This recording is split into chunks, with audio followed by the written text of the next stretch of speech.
Recruiters skip your LinkedIn profile without giving it a second chance if you're making any of these 5 LinkedIn mistakes. And if you are invisible to them, and you're missing out on the best job offers of your life. To get access to the free step-by-step guide to implement all of the solutions that we'll go over, and a bonus tip that could literally be the key to landing your dream job, make sure that you watch till the end of this video. The LinkedIn algorithm builds out what's called an expertise score for each person on the platform. Here's the equation for that. Let's say that you have a colleague that's really good at a certain skill. If you can get them to add an endorsement on your profile, that's great for credibility. I will give you exactly what you need in order to get endorsements, but if you don't have them from your colleagues and managers, it is essentially like telling LinkedIn not to trust you. The algorithm boosts your expertise score if you have high social proof on your profile. Back in 2021, LinkedIn had assessment badges that you could use as proof to show that you were good at a skill, but they got rid of them. Now the algorithm only relies on building up an expertise score based off of the skill endorsements and the recommendations that are on your profile. Now here's exactly how you can get them. Start by endorsing all of your colleagues and managers. When you endorse someone, they're likely to do it to you too. Why? Reciprocity. When you help other people win, they will help you win. Just like I'm making this video to help you so that you can help me reach more people. So make sure you're subscribed, and in that way I can help you more. Also, this isn't to say that you shouldn't be asking directly. Don't hesitate to ask for recommendations from your colleagues and managers. Most people are happy to help if you ask polite. Another way is to post valuable content on LinkedIn so that people in your network can endorse you for that skill. That takes us to having a headline that's vague, generic, or doesn't communicate your value. For example, job seeker looking for opportunities, unemployed and looking for work. Instead, write a headline that's tailored to your situation and gets across what you can do more effectively. Here are some examples of that. Product manager, driving scalable growth, agile and scrum expert, software engineer at Google, building scalable AI systems, Python, machine learning, senior data analyst, SQL, Tableau, and Python. A great headline grabs attention, clearly communicates your target role or expertise, and strategically includes keywords that recruiters search for. Are you on the fence about which headline suits you? Don't worry, I've got you covered. Soon I'll share with you a simple guide to help you pick out the perfect one for your profile. Now, let's stop and think about this for a sec. If you were LinkedIn, whose profile would you promote? Person A, who's only active once a year, or person B, who's active every week, maybe every day? Well, obviously person B, because they're more likely to be engaged. Being inactive on LinkedIn is one of the worst mistakes that you can make. It signals to LinkedIn that you're disengaged and not serious about networking or your job search. However, when you apply for a few jobs,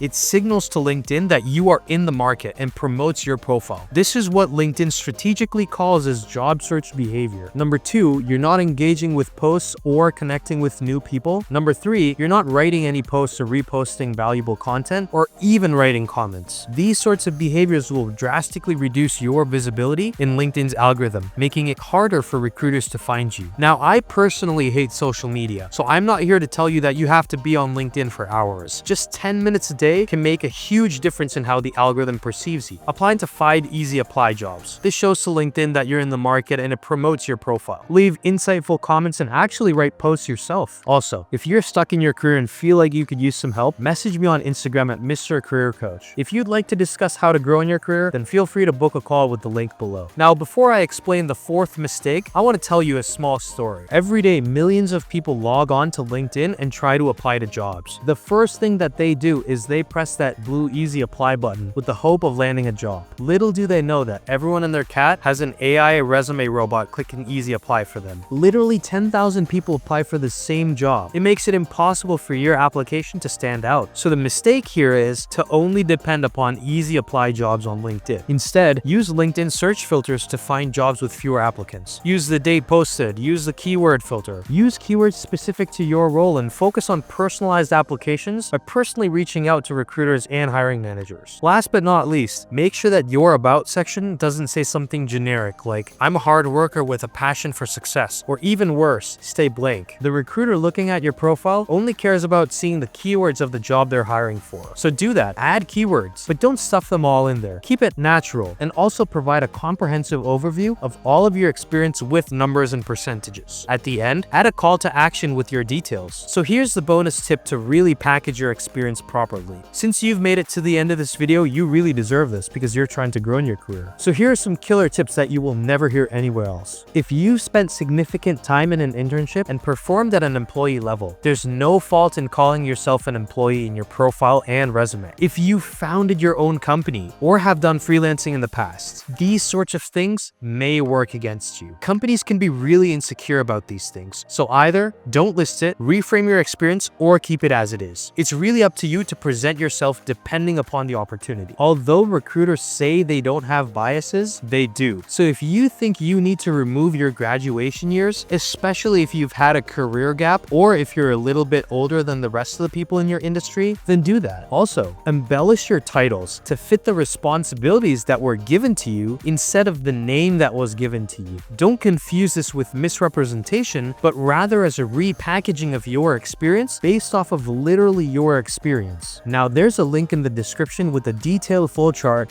examples for each headline, and formats for every point that we went over in this video. Go ahead and download that. It's completely free. It took me roughly 4 hours to make. I would love for you to have it and use it. But remember, none of these LinkedIn tips will help you if your profile picture doesn't stop recruiters in their tracks. Click right here to learn the 5 research-backed steps to make your profile 84 times better. I go into all sorts of research, so make sure that you watch that right now.